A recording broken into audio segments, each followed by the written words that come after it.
নমস্কার, আপনারা দেখছেন এমবিএস নিউজ আর আমি আপনাদের সঙ্গে রয়েছি ফাইজুল শেখ।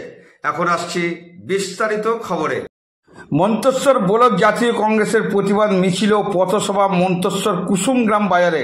মন্তেশ্বর ব্লক জাতীয় কংগ্রেসের পক্ষ থেকে ওয়াকফ বিল বাতিলের দাবিতে কেন্দ্রীয় বিজেপি সরকারের বিরুদ্ধে প্রতিবাদ মিছিল বলেই জানা গেছে। আজ বৈকালে মন্তেশ্বর কুসুমগ্রাম বাজার এলাকায় জাতীয় কংগ্রেসের অফিস থেকে একটি মিছিল শুরু করে গোটা কুসুমগ্রাম বাজার পরিক্রমা করে কুসুমগ্রাম বাসস্ট্যান্ডে মিছিলটি শেষ হয়। মিছিল শেষে কুসুমগ্রাম বাসস্ট্যান্ডে মুসলিম সমাজের কল্যাণের জন্য জনবিরোধী ওয়াকফ বিল বাতিলের দাবিতে কেন্দ্রীয় সরকারের বরখাস্তর দাবিতে এই পথসভা অনুষ্ঠিত করলেন বলেই জানা গেছে। মন্তেশ্বর ব্লক তৃণমূল কংগ্রেসের নেতৃত্বরা জানান, মিছিল ও পথসভার উপস্থিত ছিলেন বর্ধমান জেলা কংগ্রেসের কার্যকরী সভাপতি বুলবুল আহমেদ, প্রদেশ কংগ্রেসের সদস্য জ্যোতির্ময় মণ্ডল, মন্তেশ্বর ব্লক কংগ্রেসের আহ্বায়ক বাদশাহ সিকান্দার মল্লিক, যুব কংগ্রেসের সভাপতি আজিজ শেখ সহ আরও অনেকে।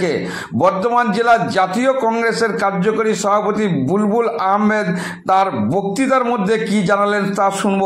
মন্তেশ্বর কুসুমগ্রাম থেকে report Faizul Sheikh, MBS news.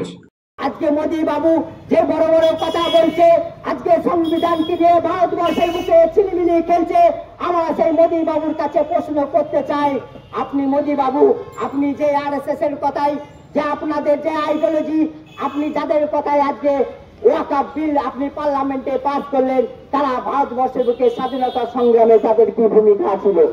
আমরা মোদী বাবুর কাছে প্রশ্ন করতে চাই, আপনি সেই সাভারকারকে আপনি গডফাদার মানেন?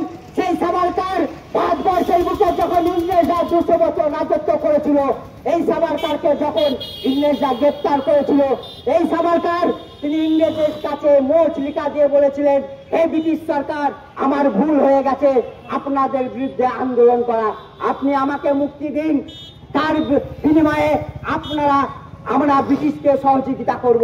এই সাভারকার ইংরেজের কাছে মোচ লিখা দিয়েছিল, এই সাভারকার ইংরেজের গুপ্তচর হয়ে ভারতবর্ষের বুকে শত শত বিপ্লবীকে ধরিয়ে দিয়েছিল। আজকে মোদীর কাছে সেই সাভারকার হচ্ছে আইডিওলজি, আজকে মোদীর কাছে সেই সাভারকার হচ্ছে পছন্দের মানুষ।